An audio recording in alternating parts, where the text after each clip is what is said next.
இங்கே இந்த சின்ன பையன் ஊர்ல இருந்து வந்திருப்பான். அதனால அவனோட பாட்டி அவனுக்கு உனக்கு சாப்பிட என்ன பிடிக்கும்னு கேக்குறாங்க. அவன் உடனே எனக்கு KFC சிக்கன் ரொம்ப பிடிக்கும்னு சொல்லி KFC சிக்கனோட போட்டோ எல்லாம் காட்டுறான்.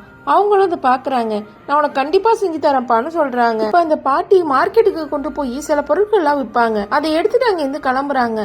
இப்ப போயிட்டு மழையிலயும் நனைஞ்சிட்டு வராங்க. வர்றப்போ ஒரு கோழியும் வாங்கிட்டு வராங்க. வந்தது அவங்க ட்ரெஸ் கூட மாத்தாம பேரன் படுத்திருக்கத பார்த்தா அவனுக்கு போய் பெட்ஷீட்டை போத்தி விடுறாங்க. அதுக்கப்புறம் ட்ரெஸ் எல்லாம் சேஞ்ச் பண்ணிட்டு அவனுக்காக சிக்கனை செஞ்சு கொண்டு வந்து வைக்கிறாங்க. இப்ப அவனை எழுப்பி சாப்பிடுப்பான்னு சொல்றாங்க. ஆனா அவன் நான் கேட்டது ஒண்ணு இந்த சிக்கன் இல்ல, KFC சிக்கன் வேற மாதிரி இருக்கும், எனக்கு வேணாம்னு சொல்லி சாப்பாடு கீழே தள்ளி விடுறான். அந்த பாட்டியும் கீழே கிடக்குற எல்லா சாப்பாடையும் எடுத்து சாப்பிட ஆரம்பிக்கிறாங்க.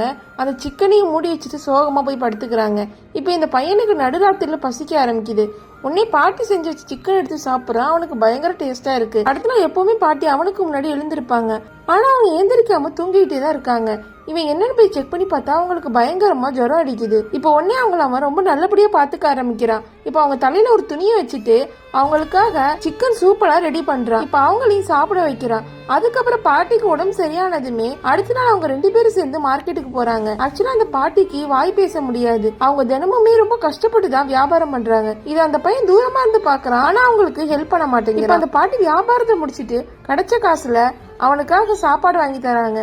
அவனும் பாட்டி ரொம்ப கஷ்டப்பட்டு நமக்கு வாங்கி தராங்கன்னு நினைச்சு சாப்பிட ஆரம்பிக்கிறான். அதே நேரத்துல பாட்டி வெறும் பச்சை தண்ணியை மட்டும் குடிச்சு பசி ஆத்திக்கிறாங்க. பஸ் ஏற போறப்போ அவன் ஒரு சாக்லேட் கேக்குறான். பாட்டியே அந்த கீழே கிடந்த சாக்லேட் பேப்பர் எடுத்துட்டு போய் வேற ஒரு வயசான அம்மா கிட்ட இந்த சாக்லேட் கொடுங்கன்னு கேக்குறாங்க. பாட்டி அதுக்கான காசு கொடுக்குறாங்க. அந்த வயசானவங்களும் இல்ல காசு எது வேணா பேர பையனுக்கு போய் குடுன்னு சொல்லி அனுப்பி வைக்கிறாங்க. இப்ப பஸ்ல ஏறலான்னு பாட்டி வராங்க. ஆனா அவன் இன்னும் 2 பசங்க இந்த பாட்டி நம்ம பஸ்லயே வர போறாங்கன்னு பாட்டியை ரொம்ப கேவலமா பேசுறாங்க. இவனும் பாட்டி தான் கூட வந்தா அவெல்லாம் தன்னை கேவலமா நினைச்சிட்டு போறாங்கிறதால பாட்டிய அந்த பஸ்ல வராதுன்னு சொல்லிடுறான். பாட்டி இறங்கிட்டு இந்த பையன் மட்டும் எடுத்துருவான்னு சொல்றாங்க. ஆனா அவன் அதை கூட வாங்க மாட்டேங்கிறான். இப்ப பஸ் அந்த இடத்துல இருந்து கிளம்பிடுது. பாட்டி மட்டும் பஸ்ல ஏறாமலே நிக்கிறாங்க.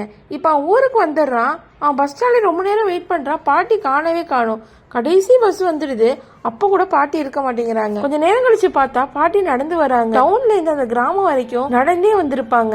ஏன்னா அந்த பையன்கிட்டதான் அந்த பஸ்ஸுக்கு எடுத்த டிக்கெட் இருந்து மறுபடியும் இன்னொரு பஸ்ஸுக்கு டிக்கெட் எடுத்தா காசு செலவாகுமே நடந்தே வந்திருப்பாங்க. அவனுக்கும் தான் பண்ணது எவ்வளவு பெரிய தப்புங்கிறதும் அப்பதான் புரியுது. அந்த சின்ன பையன் அந்த பாட்டி கிட்ட எவ்வளவு ஹார்ஷா நடந்துகிட்டாலும் அந்த பாட்டி அவன் மேல எப்பவுமே ரொம்ப பாசமா இருக்காங்க.